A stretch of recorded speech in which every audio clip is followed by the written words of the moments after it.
వర్షాలు సృష్టించచ్చా? సాధ్యమా?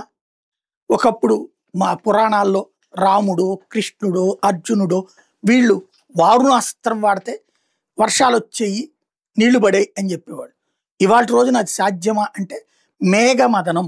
మేఘాలను కృత్రిమ మేఘాలు సృష్టించి, ఆ మేఘాలని మదించడం ద్వారా వర్షాలు సృష్టించొచ్చు అన్నటువంటిది గతంలో పరిశోధనలు జరిగినాయి. దాన్ని కన్ఫర్మ్ చేయడానికి రాజశేఖర టైంలో ఆంధ్రప్రదేశ్‌లో కూడా ఓ ప్రయత్నం జరిగింది. తీరా చూస్తే ఇప్పుడు కాస్త కథ మారిపోయింది. ఎక్కడ ఏదైతే అది అంటే అప్పుడే ఒక లెక్క చూశారు. అయ్యే ఖర్చు, వచ్చే వాటర్‌కి మధ్యన చాలా తేడా ఉంది. దాని ఇంపాక్ట్ ఇప్పుడు ఫేస్ చేయాల్సొస్తుంది. ఇప్పుడు తాజాగా జరుగుతున్నటువంటి ప్రక్రియ ఏంటి అంటే ఆ తర్వాత ఆగిపోయారు. తర్వాత కేసీఆర్ కూడా ట్రై చేశారు. అందరూ ఆగిపోయారు. ఇప్పుడు ఢిల్లీలో మాత్రం ఈ నెల 29వ తారీఖున కృత్రిమ వర్ష ప్రయోగం జరగబోతుంది.